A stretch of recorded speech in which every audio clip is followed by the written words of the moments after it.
Welcome to Meet the Author, where you can join in on insightful conversations with best-selling and award-winning indie published authors. Your hosts today are Rob and Joan, who themselves are indie published authors, book publicists, and paranormal investigators with Tampa Bay Spirits, based in Tampa Bay, Florida. Thanks for dropping by. And now, on with the show. Hi, I'm Rob. And I'm Joan. We're really glad that you're watching the show tonight, whether you're watching us live on Wednesday at 7 p.m., or if you're listening to the podcast, or if you've watched us live on one of our many channels that you can watch during the week. We're glad you are here in the audience today with us. For sure. A couple things to talk about. Want to make sure everybody knows to tune in to Voice of Indie podcast on blogtalkradio.com tonight after this show. There's two ways you can comment if you're watching that show. If you're listening to that show, I should say. Yeah, you can't watch it. Can't watch it because it's just a podcast. Right. But go to Twitter and go to @FreshInkGroup and see the pinned tweet. If you comment with a hashtag Fresh Ink Group, they'll get your comment and they'll put it on the air for you and they'll answer the questions. Or you can call in to the station live, and it's 516-453-9902. Now, tonight's guest, let's see, who is it? It is Jerry Pate, and also, not pictured here, is Robert G. Williscroft, both authors. And so they're going to be on that show. That's immediately after our show. But really, I think they want to see who's on our show tonight. I think that's true. Coming up on Saturday at 5:30, right here where you're at, episode Rewind is episode 39. It's Tory Gates. He's a seasoned broadcaster and author of young adult and crossover fiction with exotic settings that deal with real life issues and social problems. Tory's a good guy. He's been a guest on here a couple of times. And we got a couple comments, huh? Yeah, George Dismuke says, I'm here, at least what's left of me. Oh my goodness. Hello, George. Hey, George. You got to be whooped. I know. I'm sorry, dude. It's not easy making a movie. Oh, George, by the way, got your koozie here. Oh, if you can see it here. Got your book cover on there. That's for Siren Song. Yep. And Marjorie Daring, hello, I'm here on time. Hey, Marjorie, very good. Talk fast. We may have storms rolling in. We have them here too, Marjorie. They just rolled in, yeah. Or she can just listen fast, LOL. Yeah. Paul Hollis says, hey, Joan and Rob and everyone. Hello. Hey, Paul. Oh, Beth Riley Gregory is Beth, here. how She you doing? Says, hi, friends. One of Beth our team Riley, members. yes, is the founder of Tampa Bay Spirits. Yeah, right. That's our paranormal team. Whew. Glad Okay. to have you in the audience. We're really excited to have our guest on today. His name is Ted VANSON. He is actually our boss on WLFE-DB.com. So be nice to him. Yes. I'm serious. Everyone behave in the... Well, wait a minute. No, I don't think he wants everybody to behave. He's written books on the paranormal. So let's bring him on so he can tell us all about it and how it got started and all that kind of stuff. All right. There we go. Hey, Hi, Ted. Ted. Hey, How are you doing? I'm doing well. I'm at work. Sitting at the bowling desk. Isn't that cool? Ooh, that's pretty cool. It is cool. It's right up your alley. Bad pun already. Beth Riley says Les is here too. Les Les. is her husband, and they were the founders of Tampa Bay Spirits. Yep. All right. Yeah. That leads me to our introduction. Yeah. The title of the show kind of set up a, Adversarial thing. It's not meant to be. Which it isn't meant to be an adversarial. What we want to talk about is old school techniques and new techniques. Tech. Pros and cons. Pros and cons to both of those. Yeah. And we believe in both. We're firm believers in old school. And well, there are some things that we're some not. things that we don't like about the new tech. Yeah, I don't like Ghost Box and Spirit Box and all that kind of stuff. I don't like dowsing rods. Some of those old school things. Yeah. And Ted agrees with us that no matter what technique you're using or how many times you've made contact with something and who that something may identify it as by answering questions, you don't really know who you're talking to. No, you have no idea. I mean, it's Ever. we know it's energy. This much we know. But what that energy is, we don't know. No. Right? No. We don't. We So don't know. You've been doing this about 35 years, right? 38. Oh, 38. But who's counting? Apparently you were. Well, I read it on your bio. He misread it. But it's an older. That's not okay. An older bio, yeah. That's all right. There you go. So yeah, now I notice I need a haircut. But yeah, 38 years, did it right out of high school, 1985. But I was into it prior to that because at 7 I had my first experience. Okay. And as a kid at 7 o'clock. At 7 years old, what do you really know? You know, Yeah. I mean, so. What, you want to tell us what happened? Sure. As we were in the middle of switching homes at the time, so we ended up moving in with my grandparents for a short period of time. And she used to put us to bed. We'd go upstairs. We're sleeping upstairs, and she would at night come up and kiss me on the forehead and say, "I love you. Good night, Teddy. We'll see you in the morning." And this one night went as clockwork. Nothing different whatsoever. Except the fact that she added an extra line, and it was something, "Things will be okay." That's what she said. And the next morning I went down and we were talking about life and stuff. And I remember saying, "Where's Grandma?" I wanted to give her a hug and tell her, before I went off and did, school. And that was first grade, I think. And man, it's so long ago. And she goes, "You need to sit down." I'm like, "What?" And then that's when my mom explained where Grandma was no longer with us, and she had been passed from the afternoon before.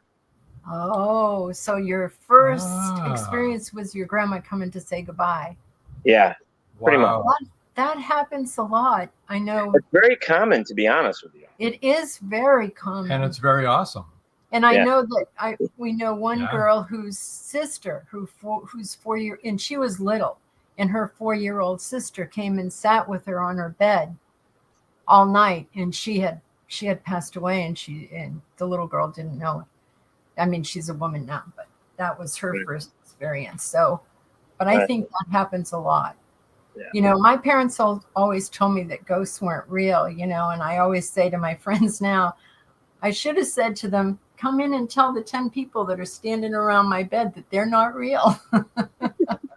Because they're wanting to talk. Right. So what got you into deciding to write a book? Yeah. Well, the thing is over the years, like I said in the beginning, that when you're a little kid, you don't really, it stuck with me through my teen years. And then I'm like, I wonder if there's a reason why this happened. Why does it still haunt me? You know what I mean? So I got into a lot of reading, and I loved history, and I still love history. And you can go back to, to the Egyptian civilization. You can go farther back to where even caveman times, where they would draw on the walls, and everything from Bigfoot to UFOs to spirits to ghosts to. So for me, it was like, man, there's got to be something to this. Right. It's kind of like one of those things. If 100,000 people see Bigfoot, you just can't throw that claim away. Right. The same with UFOs. I mean, if I've heard a lot of people say, even if 90% of the people are wacky and lying, there's 10% that isn't. But I don't think there's 90% that are lying. No. There's just too many. There's just too many claims, too many eyewitness accounts on everything. Everything from that's under the umbrella of the paranormal. So everything from your Bigfoot to your Mothman to your ghost to your hauntings to UFOs. Absolutely. There's just too much. Listen, I So- want to show you some pictures that our daughter sent us today. She just sent them, yesterday or Well, today. yesterday. She took them Tuesday night outside her house. Let me show you real quick. See that light? That was just hovering over her patio in Mission Viejo. There we go. But another picture of it. But here's a close-up. She did a close-up. With it. Now, this is with her cell phone. So, they're not the best pictures. That's what it looks like when you zoom in on it. Interesting. Now, Here's the crazy thing. We saw the same thing probably 15 years ago yeah, over same- Orlando. over Orlando. Only 2 of those came on. One came on. There was no sound to this, and there was no sound to Right. ours. So Oh, the yeah. UFO guys would love that stuff. We sent it to Bob We Long. sent it to Bob Long. Did And you? we told Yeah. her to send it to Bob MUFON. is amazing. Those guys are amazing. Bob and Jim are Now, the amazing. interesting thing is I took the first picture on my phone. Uh-huh. I took the first picture and I Blew it up. zoomed in on it, and it looks just like that other picture The that she close-up sent that us. she took. Because she sent Wow. that close-up picture. Interesting. It looks the same, exactly the same. Interesting. So it's not Yeah. something she changed or anything. That's So what you're it looks sending like. the pictures from your daughter to Bob, or you already did? We did We already did. tonight. Yeah, Yeah. we just did it Yeah. tonight. Yeah, we got to send them to Jim too. Cool. Yeah, because Anyway. Jim still is with. But let's talk about your books, though. let's But talk I about agree with you. and We your books. our first investigation was into UFOs. Actually, that Yeah. was back in 1976, and then it quickly escalated to, other paranormal stuff, just because of our life and what was happening, the crazy things that were happening. And we've also gone Bigfoot hunting, and it's funny because our daughter was sending us real-time sightings. We were in Cottonwood, Mhm. Arizona, and there were real-time sightings right where we were on the Verde River in the campground. And we would go down there and we would see nothing, and somebody else would have just seen it. So we've never caught sight of Bigfoot, but I'd really like to. I've heard things, but I've never seen anything. You impersonated him. That's true. Oh. Okay, sorry. right. Here we go. Now, was this the first book you wrote Actually, about yeah. paranormal? Yeah, it is the first book. And the reason we titled it Flashlight Recorder and Comfortable Shoes because basically that's what you need. You don't need to go and spend all that crazy money on gadgetry. That's my Right. word, gadgetry. But you really don't need anything else. Your body is the number one tool. Can you Absolutely. prove what your body's going through? That's a little harder to do, but Right. you need to. And Keith worked for the UK for the Department of Defense, and he was also an investigator. So we kind of worked Did you back. just have a paranormal happening there?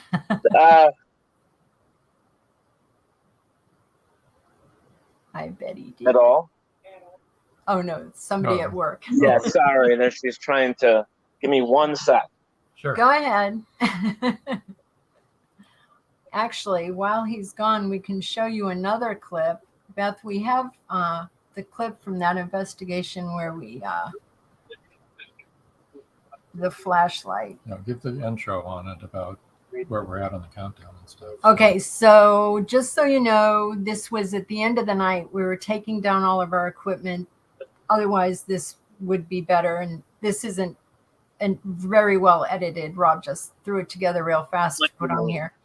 But we had asked this entity how many kids she had, because the house that we were investigating at, as we were going to pack up, as we were packing up to go home, we'd been looking for a male entity that had been bothering the young woman in the house and never got nothing all night long. I had my flashlight on the table beside me. I wasn't asking any questions. I had it turned partly on so to be easy for the spirit to turn it on, and it turned on. And I said, "Oh, are you a male? Because that's what we were looking for." No response. I said, "Are you a female?" And the flashlight came on. She answered 24 questions on cue, And one of them was the girl said, I think I know who it is. My aunt, she just passed away a month ago. And she said, ask. If you have a lot of kids, it might be. Okay. 1, 2, 3, 4.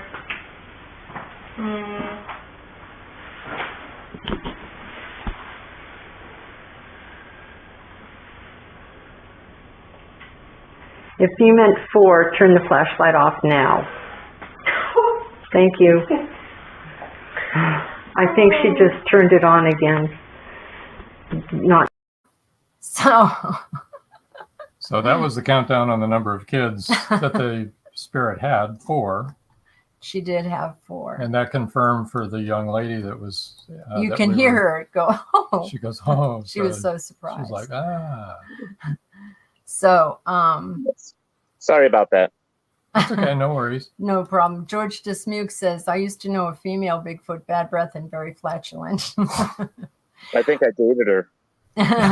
When you were talking about your body is, your best instrument, now you're singing our song for our whole team. That's well, the thing is, your body knows when there's something going on. It's like when you're standing there washing dishes and somebody comes up behind you. You know that. You feel that. Your body lets you know ahead of time. So right. The whole thought process is that's the same thing. If there's a spirit behind you, as you would pretty much get the same vibe, I guess the best way to put it, with your body. Sometimes you get goosebumps. Yeah, and the hair standing up on the back of your neck, Yeah, the problem is proving it. The problem is what? The problem is proving it. Proving it is a problem. Yeah, it is no matter what. Now, the only things that are somewhat conclusive are things you might get on your tape recorder, on your digital tape recorder. But if they say things, but you can't. But you don't know who's saying it. All you know is, if it's an answer to a question, at least you know you're dealing. If we're someplace and we get an EVP, all right, and we hear a voice, we know we didn't say that. That's not proof for anyone else. Right. If I played that for somebody else, just like I played that flashlight segment, only the people that were there know we weren't touching the flashlight. We weren't doing anything to that flashlight. Right. And we know all the questions that led up to what her saying she had 4 children. Yeah. But nobody watching that knows that. That's anecdotal to them. And for all they know, we faked it. And you can fake so much now. So you're right. You can't prove it. But you can go out and investigate it for yourself, Right. And that's the problem with a lot of the stuff that we're doing with the paranormal that we've been doing. And it's nothing new. Between what we consider evidence, what we look at and say, it could be or couldn't be. There's just the paranormal field is it's so new. It's so, it's the investigating part of it is, and trying to validate what you catch, whether it be an EVP or a light going off on a K2 or whatever the case may be. Right. We're all still sitting here scratching our heads saying, how are we going to be able to prove this stuff? How are we going to be able to validate what we have? And believe it or not. Oh, you froze. Oh, I hope we didn't lose you. There I am. There you are. Okay. The problem is there is no way to prove any of this. It's very hard to. It's just very hard to validate unless you have history. You know what I mean? And that's right. The history where I said I was studying back when I was in a teenager. I was studying different cultures, different faiths, different realities. Oh my goodness, everybody's calling me. And I'm declining right now. I studied theology. Damn it. I studied theology. I went through, I became ordained in 93. So I went through and I learned cultures. I learned religion and faith and belief. And I've just always been big into history. I'm one of those nut jobs that when I get to Ireland or I get to London, the first thing I do is I stick my hand on a building because it's so much older over there than what is today, over here. So, people call me nuts, but I love doing it, so. It's okay. I lay my hands on trees. We were just talking about that other night. So you have to.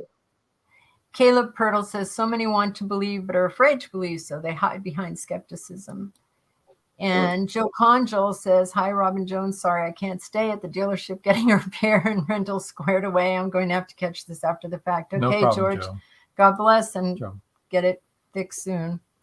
And George Dismuse says, the audio keeps getting out of sync for some reason. Yeah, well, George, Ted is at work and I'm on a cell phone. He's on his cell phone, so the audio keeps going. We have storms around here too, so all over the place. So who knows, what's going on? George is saying that he had an experience in a Mayan pyramid back in the 70s. George told us about George told us about this. He was in a Mayan pyramid. It was raining, and of course, oh gosh, George, what was the pyramid made of? I kind of remember. Becca Jones says hi. She's here. Hi, Becca. I forget. It was made out of a highly conductive material anyway. I forget which one it was made of. I don't think it was granite.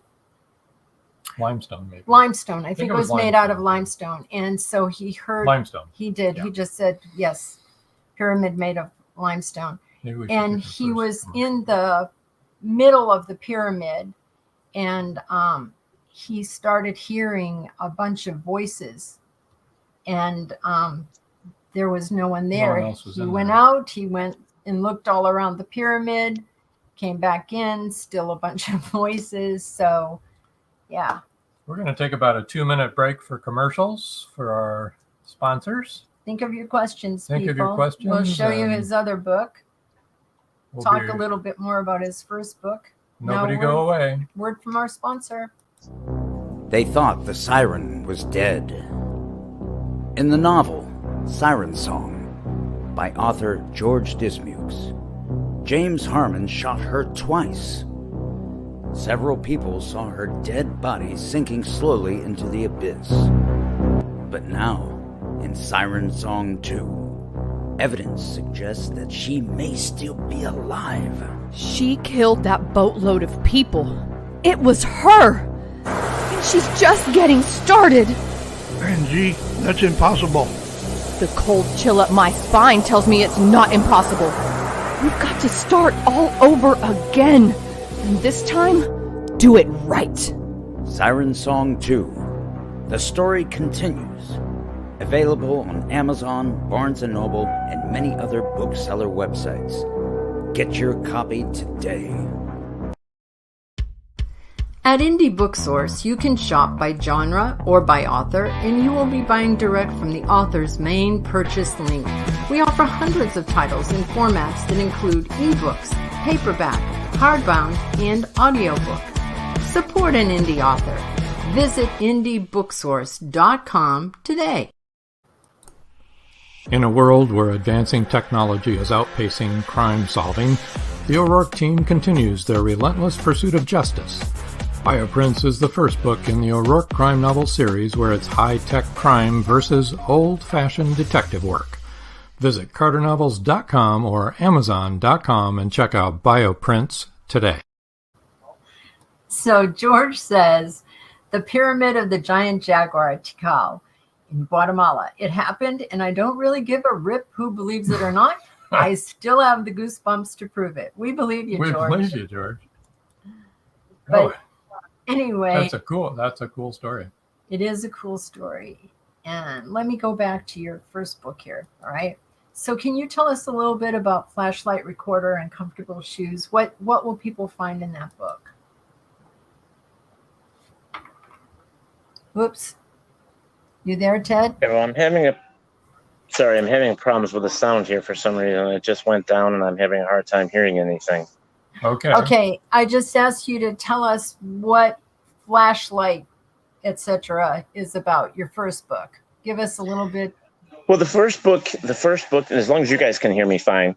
We can. You can, okay.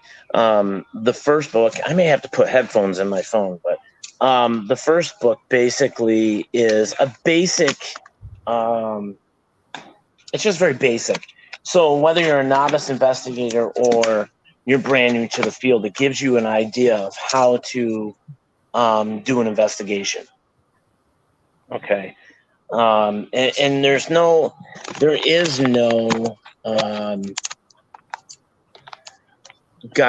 I want to say standard. There is no standard for all of us on how to investigate. I'm going to try my headphones here. Sorry. And so you can't. It's an outline. It's a guide, basically. There's some other things that are in there that we've included. A couple of old school things. You can tell his views versus my views and how things are done, because the UK investigates a little different than we do. Oh, yes. That is true. They do. So that didn't work either. So there's a lot of differences, but the basics are there. Okay.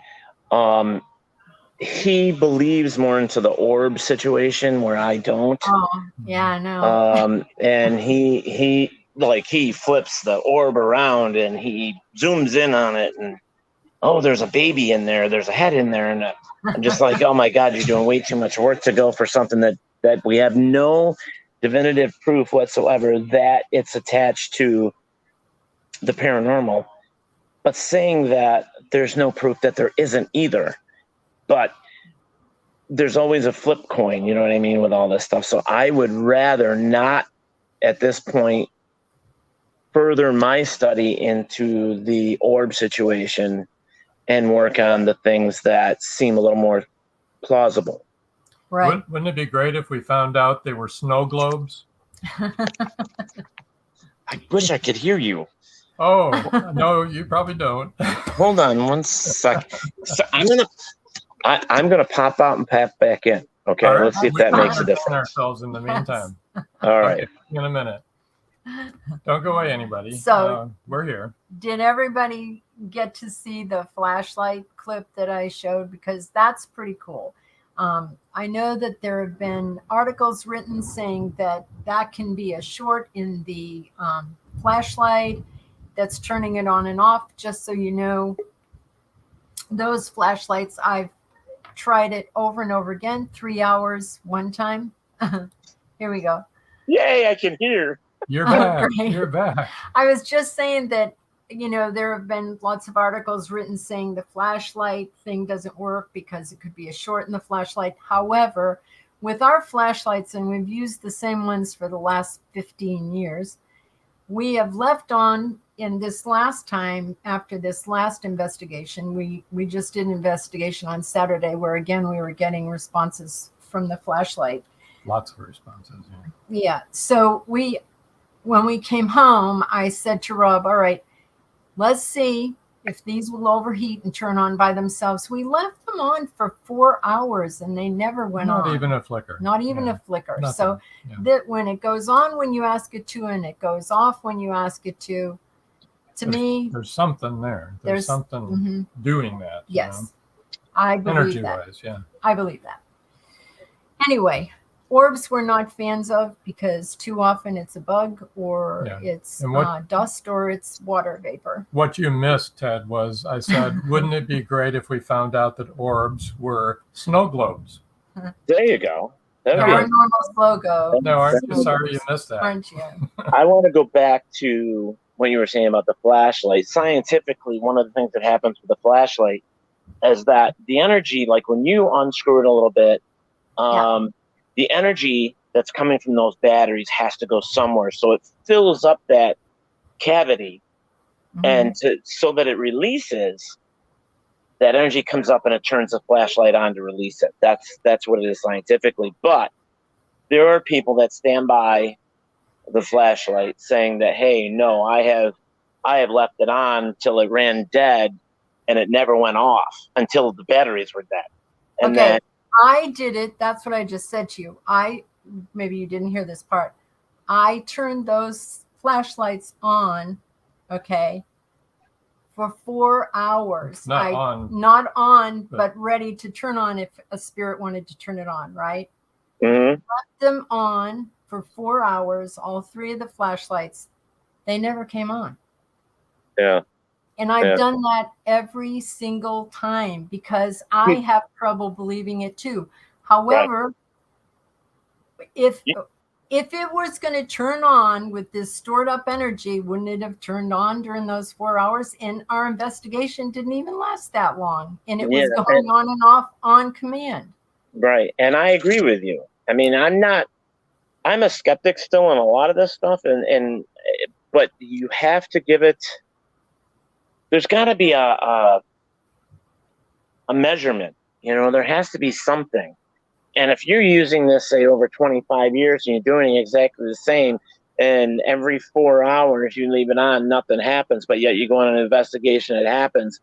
My thought is, well, what I'm going to do is I'm going to take a journal and I'm going to write down flashlight, and I'm going to write down where I was, the time it was, and when it came on, how long it took for it to come on. I would be timing it, to be honest with you. That's what we do.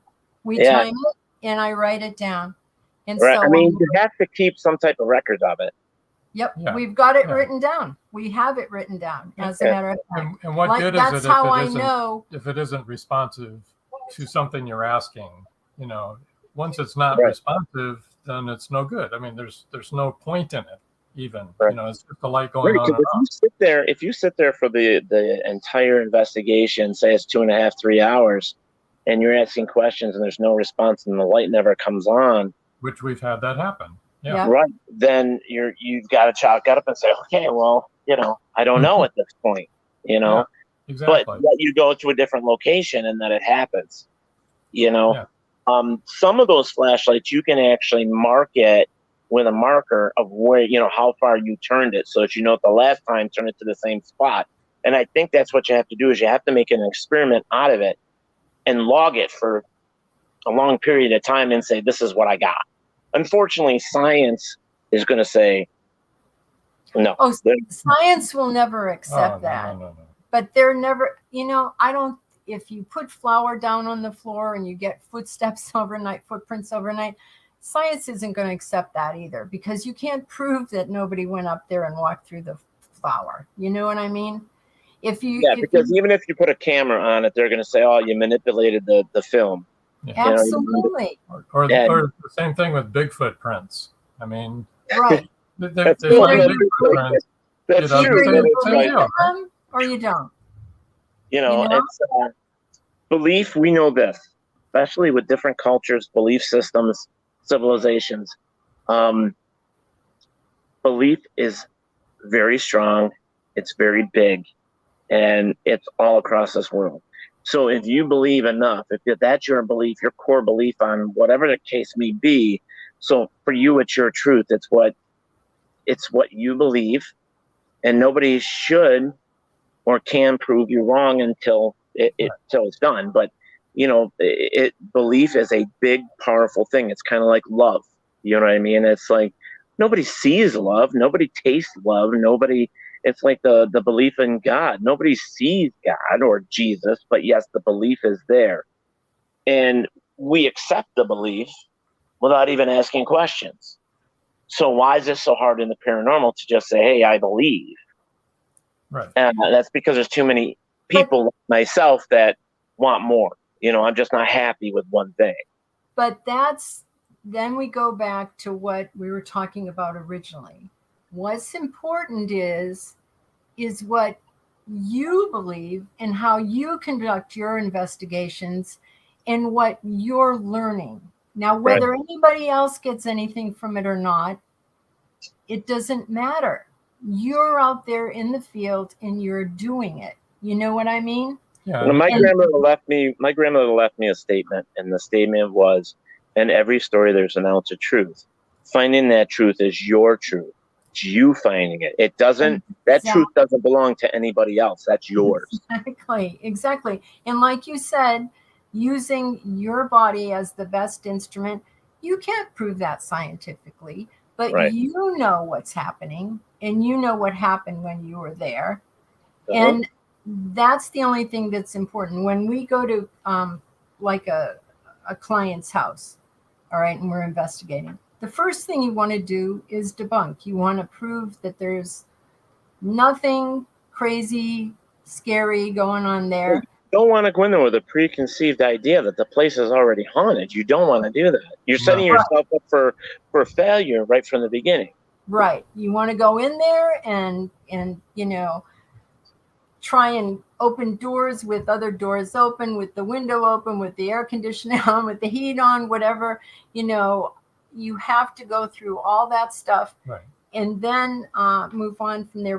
We're getting comments. Let me see. And then your end result, hopefully, will be something that's going to help that person that's struggling. That's what you're, you know, either on the other side or the person in the house. I know. The majority, I want to make a comment to the majority. That is exactly a lot that we're dealing with. Is even today, after 50 years of investigations with people such as Dr. Hans Holzer, or Eddie Rain Warren. I mean, 50 years of investigating, there are still people out there that will never believe. Like, just an example today, I have a brand new vehicle, and in my vehicles, I've always put Genesee Valley Paranormal Investigators on it. And I've always done that so that people know, you know, and they all look at me kooky sometimes, but I don't care. I live in a small town. But you know what? When something happens, they call me. So, you know, it's the same with the new vehicle, except this time I have a bug shield on the front, and I put it on the front as well as the back and the side windows and stuff like that. But I had a couple guys come out of the restaurant where I was eating, and they're just like pointing at my truck and laughing. And so I just rolled down the window. I said, 38 years of investigating the same thing over and over and over. What do you got? Yeah, just your unbelief. Yeah. So Marjorie said, I think it's because it makes people feel uncomfortable. They'd rather deny the existence of those things. That was the question I was answering. And George Dismuke says, the proof is in history itself. For thousands of years, cultures around the world have spoken of spirits without exception. So are millions of people throughout the ages wrong? Yeah. Don't think so, George. And that's what I've already said, that if you look at different civilizations and religions and faiths and so on and so forth down the line, they all have this belief one way or another. So how can millions of years of humanoids, that's what I'm going to call them, you know, you can't just throw it away. There's something to it. And then you go back to what I told you earlier. In every story, there's an ounce of truth, and it's for you to find out what the truth is. Right. And I really believe that whatever works for you, and you need to go with that. And because nobody else is wrong. I mean, we're in a research that has no standards to follow. We have no book, you know, saying, you know, from accredited people saying that this is how you have to do it, and this is what your finalization is, and all this. We don't have that. And we're probably never going to have that. What I really love are people that are saying, well, the amateur, you know, paranormal investigators. And I'm like, we're all amateurs. We are. And where did this start from? Where does this start from? Whether you're a 2-year investigator or a 50-year investigator, that 50-year investigator started as an amateur because he or she didn't know either. Yeah. So stop criticizing others. Stop criticizing others and help. Teach them what you know and pass on. That's the other thing about this field. And that's why I created the book, so that I could pass on the knowledge from myself and from Keith, so that it's out there. So people can pick up the book. It's cheap. You pick it up. It's written relatively to the point where you can read it easily. And then after that, I just said, you know what? I want to put out my ideas from old school paranormal. So that's why I wrote the second book. Let me show this. The Egyptians and George Dismuke says, the Egyptians and the Maya made mummies for the same reason, the dead person's journey through the afterlife. Right. And George says the Greeks spoke of crossing the river Styx, which was very similar to what the Egyptians and the Mayan were saying. And let's bring up that second book. Okay, so let me show his first book again. So this is Flashlight Recorder and Comfortable Shoes. And his point is, you don't need anything else. You don't need any $1,000 pieces of equipment and FLIR cameras and stuff. You can just go out there with your flashlight and your recorder. And this one is Think Outside the Paranormal Box by Ted Vanson. Things are opening up. Things are opening up. What? Tell us what. You know what's funny about that is that where it says down at the bottom, things are opening up. Yeah. I originally had a line and I could not remember it when I was putting the book together. For the life of me, I couldn't. But it matched the title, and so today, since 2019, I still cannot remember what that line was supposed to be. It wasn't supposed to be things are opening up. I think it was something like ideas are coming or blowing up or coming out or what. I have no idea. I don't remember. So when I was putting the book together, all I could do is look at the front of it and laugh hysterical and say, "Oh my God, your memory's shot. What are you doing here? You know, do you really want to send this book out with a title that you weren't comfortable with?" And so I did. Anyways. So what is in that book? That book, believe it or not, it kind of goes back to the idea of flashlight recorder and comfortable shoes. When you do not have to have, or you don't have to spend $500 on a ghost box, because those things are going up to like $5,000 right now. I know. You don't have to buy that stuff. And nothing against the people that make them, but you don't need it. Okay. K2s, they cost $65, $59, whatever they are. You don't need it. Unless you got one for finding studs in your wall anyway. Yeah. So, but there's a lot of different tools that you don't need. So the book basically comes out and it tells you, why don't you try using the tools you have in your closet that's been piling up, or the stuff in your drawers, or the stuff you can get from your local restaurant. So that's what I did. I put it together. Some of the experiments I used, and some of them I didn't. I just thought it was a pretty cool idea, and I'm going to use them in the future. You know, and a lot of that is based on the fact that if ghosts exist, if spirits exist, and we are constantly, I don't know how many years it's been told that they drain batteries, they just drain equipment, you know, so because they don't have enough energy to, I don't know, say move a piece of paper, or, you know, Patrick Swayze, like putting the penny up the door. You know, you have to think that if they exist, they don't have the energy, so you want the lightest tools that you can find. So a dollar bill, a feather, a balloon, you know what I mean? A wrapper from a straw. Yeah, something easy to move. Yeah. Something easy to manipulate. So in that book, you're going to find stuff like that. The banana rack.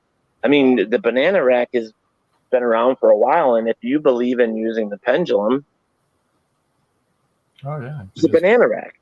Yeah. That way you're not touching it. It's just sitting there by itself. Same with the dowsing rods. I hate the dowsing rods, just to say.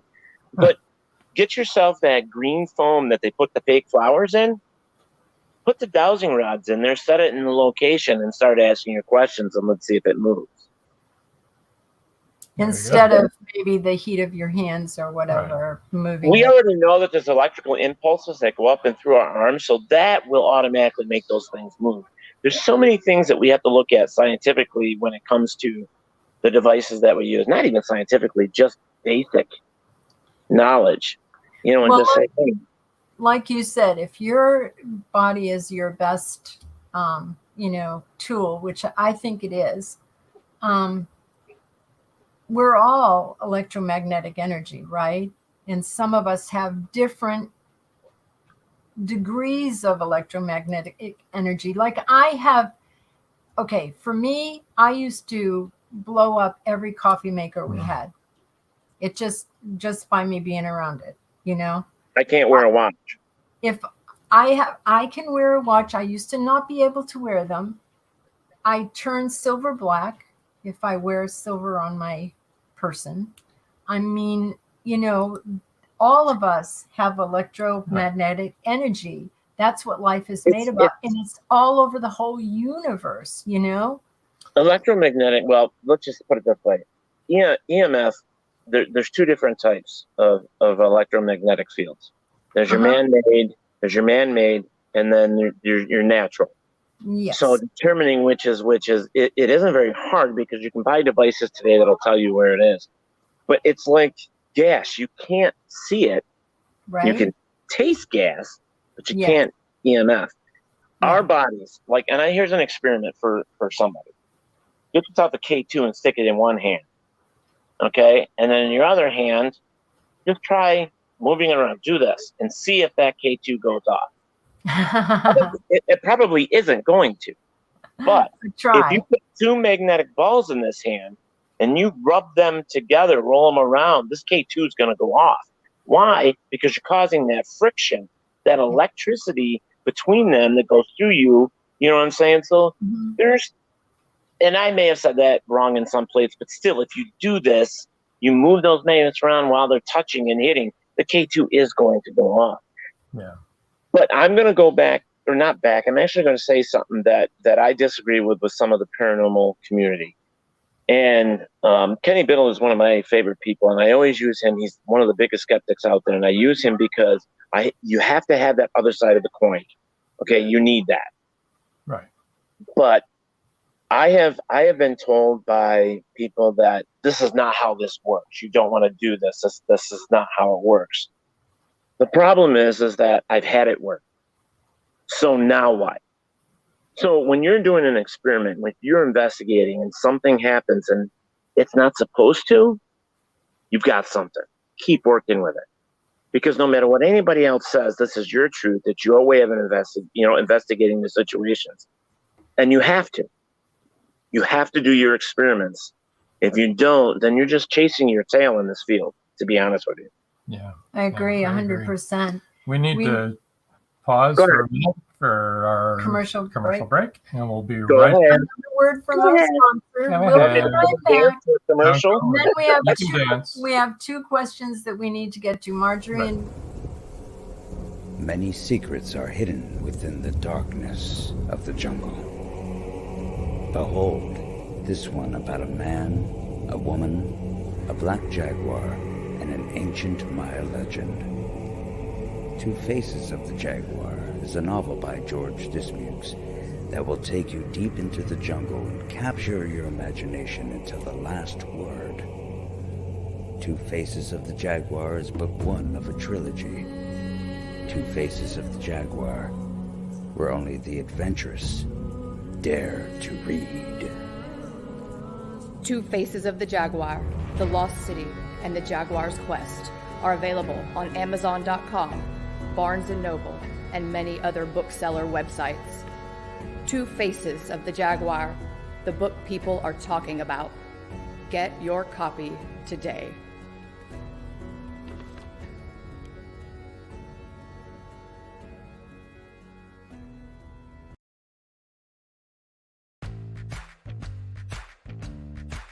Live every Wednesday, your Voice of Indie hosts Beam Weeks and Stephen G's welcome authors, musicians, publishing industry pros, artists, and assorted creative guests for an exciting interactive hour. Call in during the show or post questions and comments on Twitter for responses in real time. Meet your favorite indie creators, learn inside tips, network, and promote your work. The link for each week's show is pinned on Twitter atop @VoiceOfIndie. And you can receive the link every Wednesday morning in your inbox by subscribing to our newsletter at freshinkgroup.com. Check out Voice of Indie every Wednesday on Blog Talk Radio and catch hundreds of episodes archived everywhere from our websites to our YouTube channel and Spotify.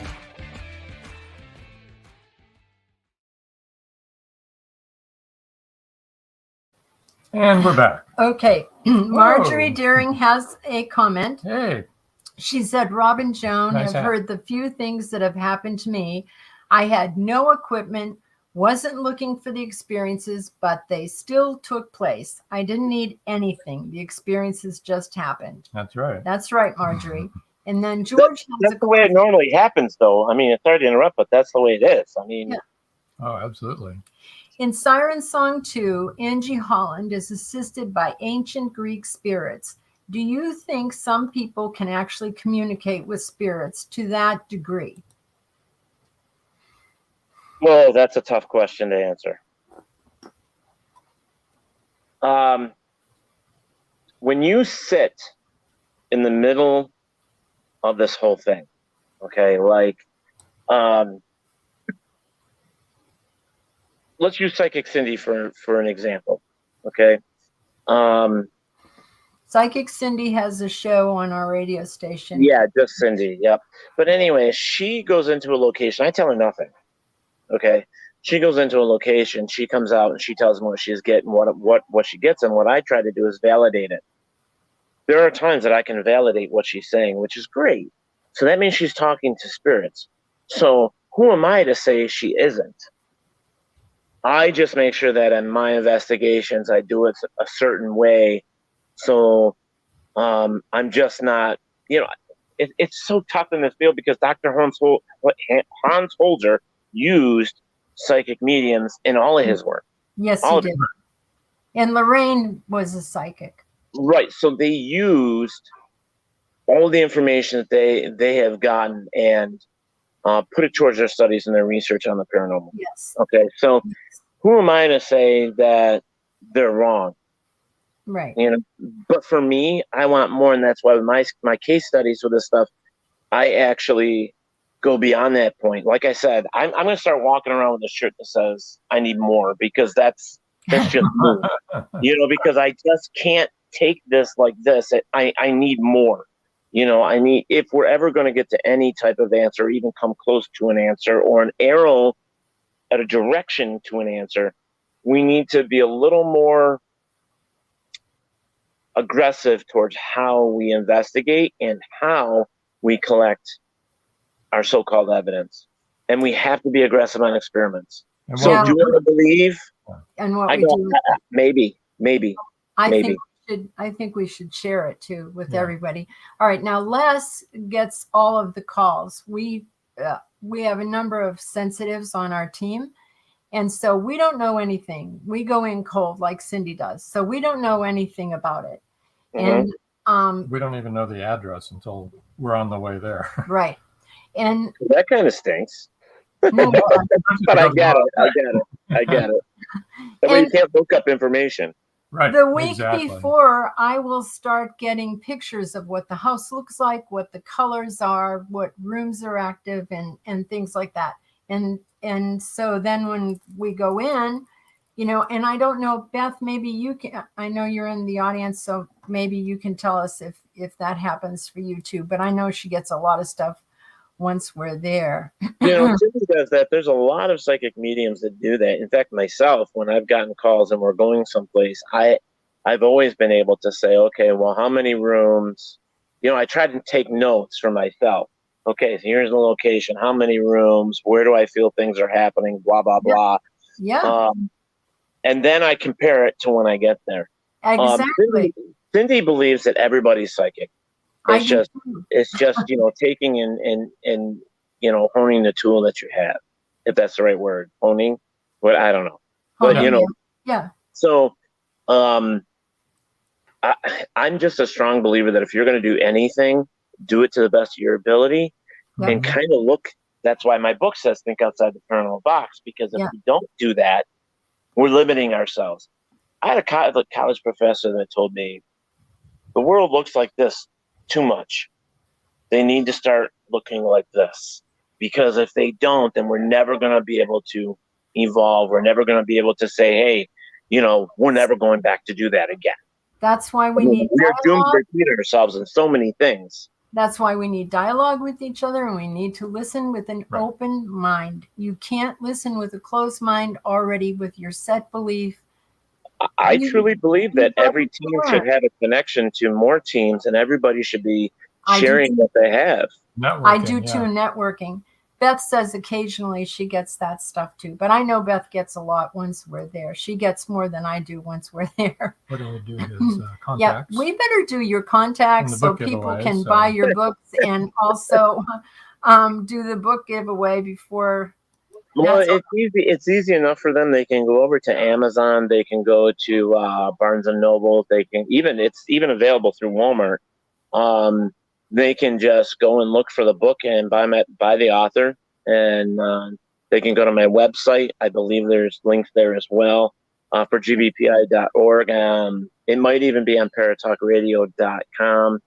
It's on indiebooksource.com, both your books. With direct, if they go to indiebooksource.com, there are direct links to both your books so they can buy them.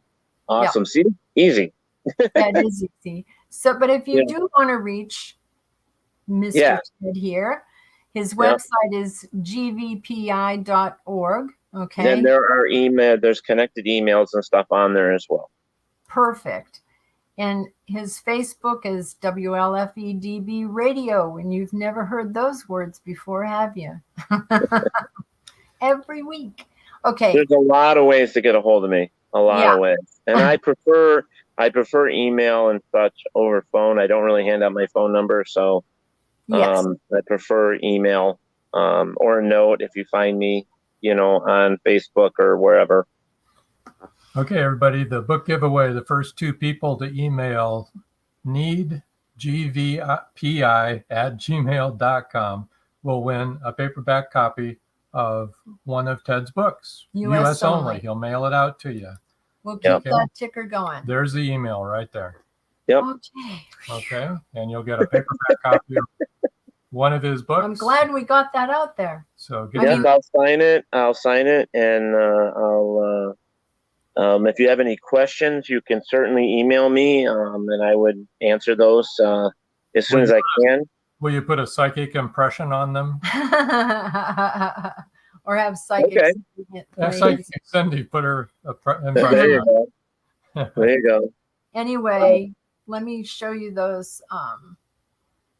Where did they go? Up, down.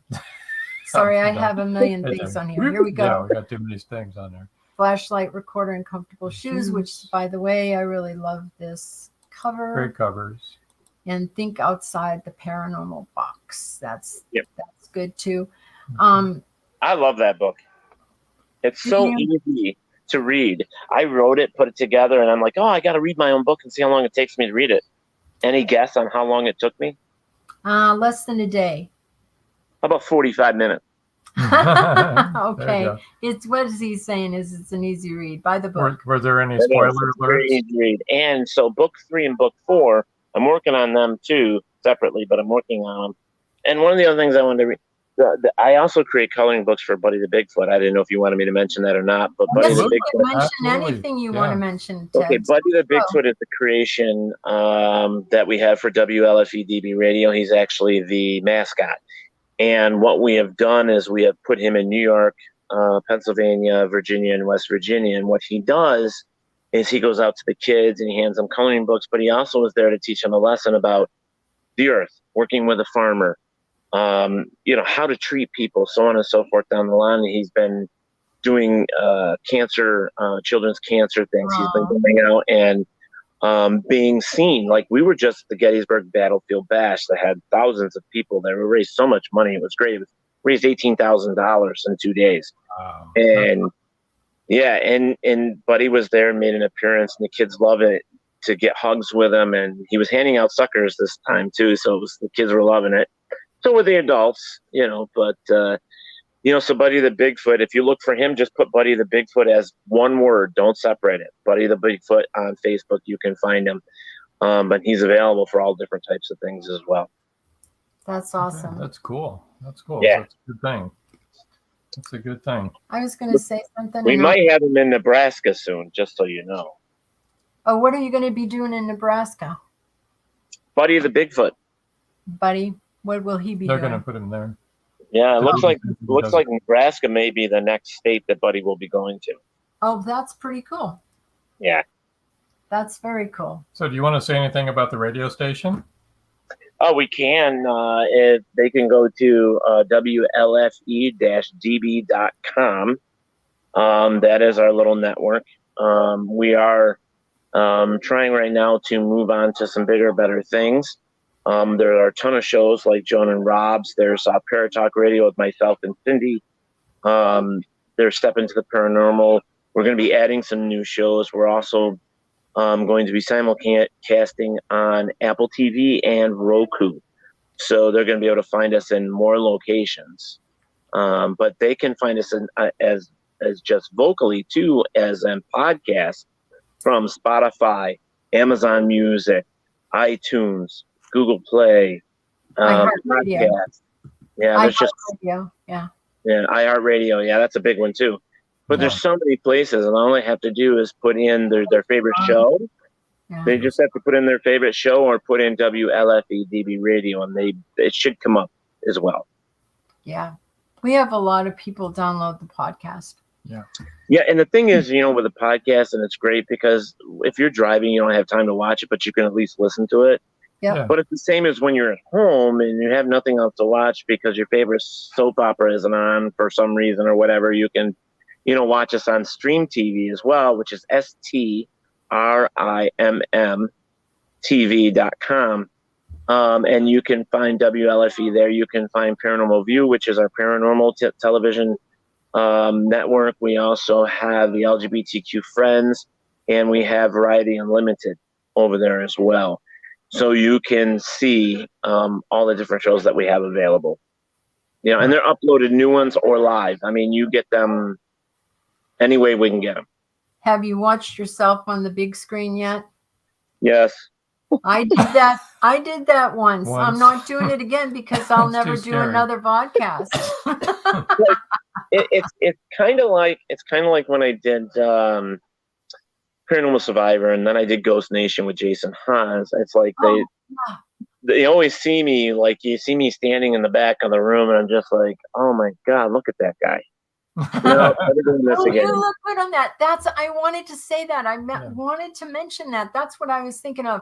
Okay, so the best evidence I have ever seen, you guys, and you need to look this up, seriously, is on Ghost Nation on their first season, episode 10. I think it's called Amelia, and it was Ted's house. It was his investigation.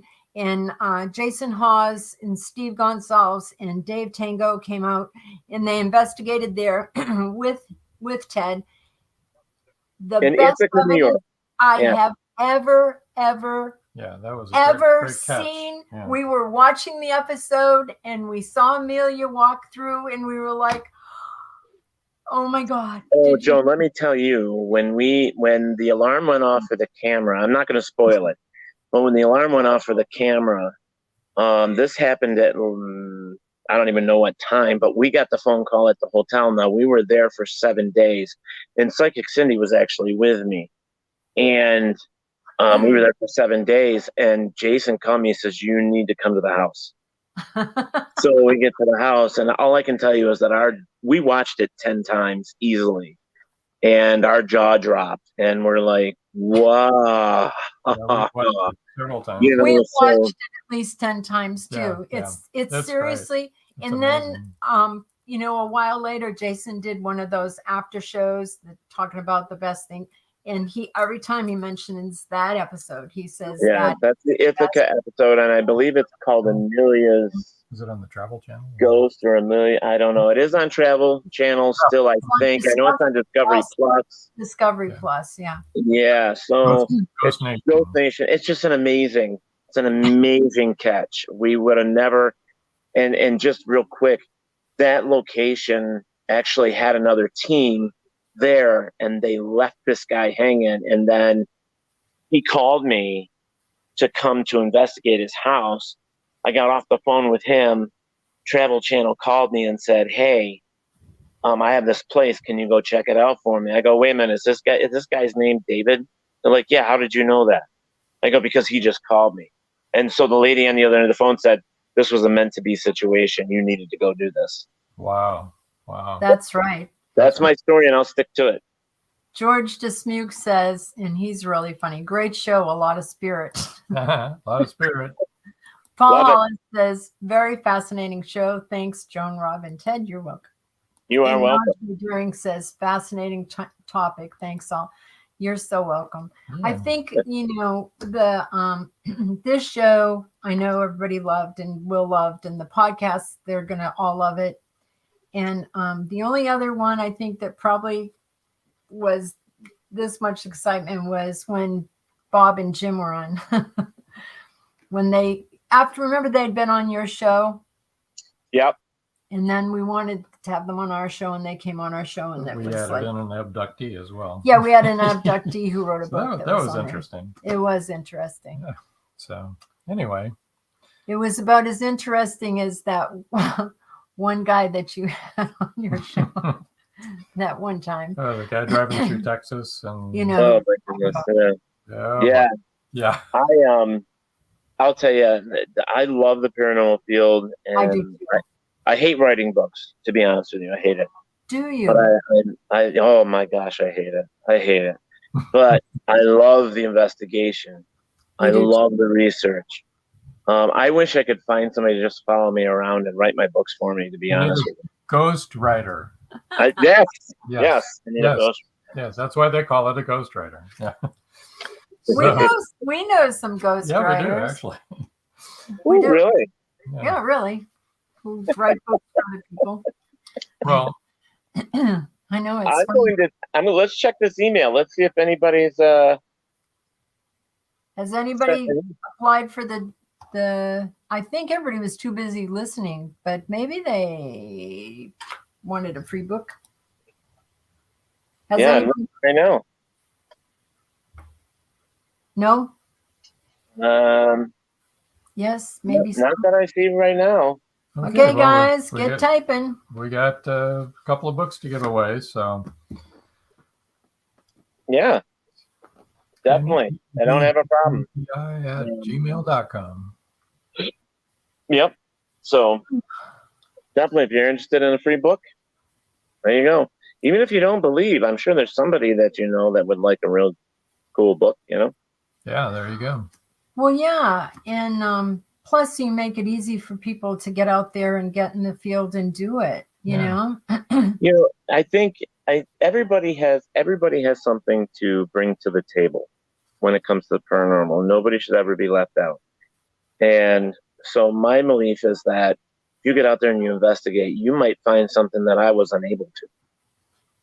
And it's the same with you, John or Joan or Rob. And I almost put your names together, so it was Roan or, you know, Job.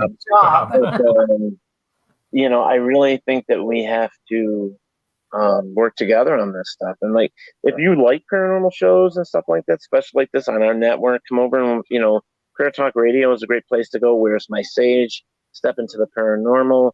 Keystone Paranormal has their own show as well, and we'll be bringing some more out. If you're interested and you just want to check it out, you know, it doesn't cost you anything to do it. There you go. Right. There you go. Right. Well, I want to thank you so much for joining us tonight. It's been awesome. I don't know whether you want to get going because you're working or whether you want to sit off to the side while we close. It's up to you. I think I'm going to go, but I just want to say, you know, thank you for having me on. And for the next 12 to 24 hours, I'll wait and see if I get some emails on the books, and we'll go from there. Yeah, it might be even later than that once it goes out to podcasts. A lot of the authors get people saying, oh, hey, did I miss out? Yeah, well, we'll see what happens. I'll take the first two. Oh, wait a minute. Beth Riley says, great show. Yeah. Beth Gregory is the first one. Oh, Beth, good for you. You won a book. All right. Yeah, cool. So there's one. All right. I'll read it when you're done with it, Beth. There you go. I can't believe you don't have one yet. Our team founders. We could buy our own copy. We could buy one. We could. We'll buy one. Help a sleeping author out. When you buy a book. Yes, absolutely. That's the whole. That's the whole purpose of our show. Is that's what you know. I mean, contrary to what some people believe, paranormal investigators do not charge for their investigations. No. And as you can see, I'm wearing the shirt. It says Genesee Valley Paranormal Investigators. I live this. I love it. You too. Carl Mitchell just won the second. Hey, all right. Ding, ding, ding, ding. We have a winner. Now, see, this is one of our shirts, Tampa Bay Spirits. Everything awesome. For these. Let me stand up. Let me show you. This is all reflective. Nice. So when you're out in the field and you have in the dark, because we do it in the dark, right? We do. It actually reflects, so you know where your members are. So it's actually pretty good. So Yeah. I don't know how many times, you're moving around the camera and, like, what is that? If you have something reflective, it helps to determine, who it is. So Awesome. Beth says, great tea, Joan. Yeah, it's new in our store, in our Tampa Bay Spirit store. I like it too, Beth. I'm wearing it too. That's awesome. Awesome. Yeah, it is. It's and that, really cool. That goes to funding our investigations. Yeah, because not only do paranormal investigators not get paid, but we have to pay our own way everywhere we go. Yeah. So. That's why, like, some of us, we applied and we've been nonprofit for New York State since 2008. We actually do the Rochester Parafest to help us raise funds so that we can purchase new equipment or gas or whatever the case may be, because it does get expensive, especially today at like $4.50 a gallon. Yeah. It's crazy. And I've had people when I've done there, because we do residential, we don't do businesses, we don't, and I don't pay to investigate, I just won't. But with residential, I've had people say, oh, well, we're going to get you a pizza and we're going to leave you some soda and stuff like that, which is fantastic. I would never take direct money from them, but if they're willing to leave cookies, I can play Santa Claus. That's for sure. There you go. The investigation that we did Saturday night, they put out a spread. They did. Yeah. Yeah. See, that's awesome. If you're a foodie like me, you're a big guy. You like to eat. So, we're doing 3 investigations in Tennessee actually in September. So, wow. George Dismuke we says, have to get together sometime. Yep. I was going to say that. By the way, the Hindus call their money Diwali, which means ghost. So that's interesting. That's because it goes from one hand to another and it disappears so fast. Yeah. It ghosts from one hand. Well, I have a location. I have a location for you guys to investigate now. In upstate New York? Oh, yeah. Yeah. Cool. Yep. It's actually, 30 yards behind me to that direction. Yeah. Built in the 1800s, 1893, I think, or 1896. Teddy Roosevelt was there. Wow. Wow. Cool. And it's 3 floors. Awesome. And it's got, the top has where the very first motion pictures in Livingston County in New York was actually seen, was there. No way. That's so cool. A lot of history there. Yeah, I bet. There's a lot of history, yeah. And the bowling alley is like right across from it, and we've got stuff here too. So I bet our team would like to do that. Yeah. We can find a motel to stick you up in. It's not a problem. We have a travel trailer. Oh, there you go. You can sleep in your trailer. We sleep in our we pull up in your front yard. Travel all around in our trailer. Yeah, pull up in your front yard. Yeah, I got property like 10 minutes from here with a camp that you can just pull it up there and stay. Wow. Awesome. And that's what we're using in Tennessee. We're camping at Hales Bar and Marina. Nice. You know that, right? That place. That's what they say. Yeah, we'll let you know. We're going over to you guys Chickamauga Battlefield too. Oh, that's gonna be nice. Beth goes road trip. Yep, exactly. We're also going to the Old South Pittsburgh Hospital too, which is all right there. Which we have to pay for that. We're paying for that. I really Joan and Rob, you guys should throw up live investigations like on WLFE. Just find a night, let me know, and if you guys want to do a live investigation, we'll make it happen. Well, are you listening, Beth and Les? Beth, we'll give you guys if you guys ever want to do that, we'll throw you over on Paranormal View and you guys can do your live investigation. Our audience would like that too. Yeah. Maybe we should do that at Hales Bar and Marina, because that's where that big whirlpool is. Yep. They put that dam up that never worked. And yes, Beth said let's do that. I think so. Let's do that, Beth. And because it's Indian, and how busy those spirits are. I'm sure you've dealt with it. Yeah, because up in your neck of the woods. We used Do you to want to know how many battlefields I've done? us too. Yeah, yeah. And I, when Cindy says everyone's psychic, I believe that too. Just ask anybody. We were talking about the body being your best instrument. Ask anybody who's ever gone anywhere in Gettysburg. They are going to tell you they felt the atmosphere there. Atmosphere, yeah. We stay in the same motel every time we're there, and the reason we stay there and in the same room is because it's cuckoo. Oh my!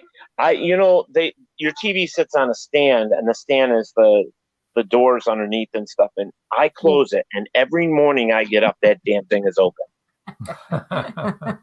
I love it. Yeah, so I mean, and there's a closet there, and it's like I won't hang anything in the closet because there's just too much noise in there. Like I'm not sticking nothing in there, So, but yeah, I finally got to the point where I started putting cameras. I bought the automobile cameras that you can get, and I just plug it in and I stick it to the suction cup to the TV, and I turn it towards the room, and I just let it record all night long. Believe me, you don't want to hear me snore though or talk in my sleep. That was yeah. We can't do a live feed from Old South St. Pittsburgh Hospital. We can't do a live feed from there, but we could do a live feed from Hales Bar and Marina, and we could do a live feed just right at the from, campground there if it's active. Yeah. Chickamauga or something. Mm-hmm. Yeah, Beth and Les are staying in a floating cabin, so they're going to be on water. They'll be on the water. So I'm like, that'd be cool. As long as they don't go down the whirlpool. The big suck, they call it. Yeah, we don't want that. That's even the name of the road is Suck Road. Yeah, that's crazy. No comment. The next thing is that you can actually go live over here if you guys decide you're ever going to come up here, because we're going to open it up around October for investigations for teams, just so that we can figure out what's going on. Cool. That's so cool. Get a bunch of different people in there. We cleaned that basement out. I know we did 100%. Yeah. But we found something in the center of one of the rooms, and it was an old shoe from a child from like the 1920s. Oh. Wow. Cool. So yeah, there's stuff that happens over there. Do I believe? We'll see. Have you ever been to Sloss? No. They won't let you come in anymore, but we were there, and we were there with Adam Berry. Yeah. And Adam's awesome. Yeah, I loved Adam. And Joe Chin was there too. But Adam and I saw a little girl. We saw a full-bodied apparition. Nice. Yeah, Adam and his husband just celebrated 10 years, I think, or something like that. I think it's something like that. That's awesome. It really is. I remember when they got married. Yeah. Yeah, that was really cool. Well, I'm gonna leave you guys with a little thought that if you're gonna investigate, just go out there, try it. Yes. Please don't run. Make sure you have a flashlight and never go alone. And have permission to be where you're going. Yeah, please do not trespass. That is not something you want to do. No trespassing. Permission only. Yep. Yeah. And have fun with it. And if ever I can help, you got my email. So just send me an email, and I'll try and do the best I can for you. And I will tell you this: we travel to a lot of national parks and state parks, and we've never had the rangers say, "No, you can't investigate." They've always said. The only place I know that with Gettysburg, you can't be there past a certain time, but you can still investigate during the day. When it closes at 10 o'clock or whenever it closes, you can't investigate there anymore. But every national park we've ever gone to, not only have they been excited to have us there, they've told us where the activity is. Yeah. George says, I think it would be frightening to do an investigation in some place like Auschwitz. It would be so sad, George. It would be very sad. It would be I want to go over to where Jack the Ripper was, and I want to go through the whole thing where he did, and see what energy is left behind. Whitechapel. Yeah. In the alleys of Whitechapel where he did the murders. Yeah. Yeah, I'd like to see what energy is left behind. I'm sure there's a lot of energy left behind. That's what we're thinking of Old South Pittsburgh. It's going to be a lot of energy. Yeah. Right. All right. Well, I have to go back to work. Thank you so much for joining us. Well, thank you. Thank you. I appreciate it. Hopefully we'll sell some books. There you go. Buy some books, people. Buy some books. Thanks, guys. Take care. Bye-bye. Bye. Bye-bye. Okay, Well, guys. everybody. That was fun. That was fun for us. That was good. Yeah, that was fun. I hope it was fun for everybody else because I really had a good time. Oh, my goodness. Next week, and this kind of follows suit, next week, same time, next Wednesday, another live show at 7 o'clock. We have a horror author, and he writes post-apocalyptic zombie books. Oh. Ken Stark. I think a lot of you probably know Ken Stark. He's been around for a while. Yeah. So he's going to be on next Wednesday. It should be a fun time with him. Interesting because, that's a topic and a half. And then, of course, episode rewind is Saturday, Tori Gates. We already mentioned that, 5:30 p.m. right here where you're watching right now or listening. And on Wednesday, October 5th is the next event. That's Magnolia Bluff Crime Chronicles Reveal number 3. Linda Pirtle, Kelly Marshall, and Jinx Schwartz bring out the next 3 books for Magnolia Bluff. The last 3. Yeah. As a matter of fact, I finally finished Eulogy in Black and White. And Caleb, I'll have that review in there in the next day or two for you. It was a very positive experience. Enjoyed it very much. And I've already gotten into Cindy Davis's book, The Great Peanut Butter Conspiracy. And George says, "Oh, you said horror. Phew." Yeah. Yes, George. Yes, George. And earlier I said exotic. Oh, boy. Okay. All right. Okay, guys. Whew. It's been a long night. It's been a long night. We went way over, but it was worth it. Thanks for hanging in. Such You've a great been a audience. great audience. Yeah. Mm-hmm. So I guess it's that time again, right? It will be that time in just a moment. Okay. Until next time. That's all, folks. Thank you for joining us here on Meet the Author. Make sure you stay up to date with our show by clicking like, follow, and share. And you can find us on Spotify, iTunes, and more. See you next time on WLFE-DB.com.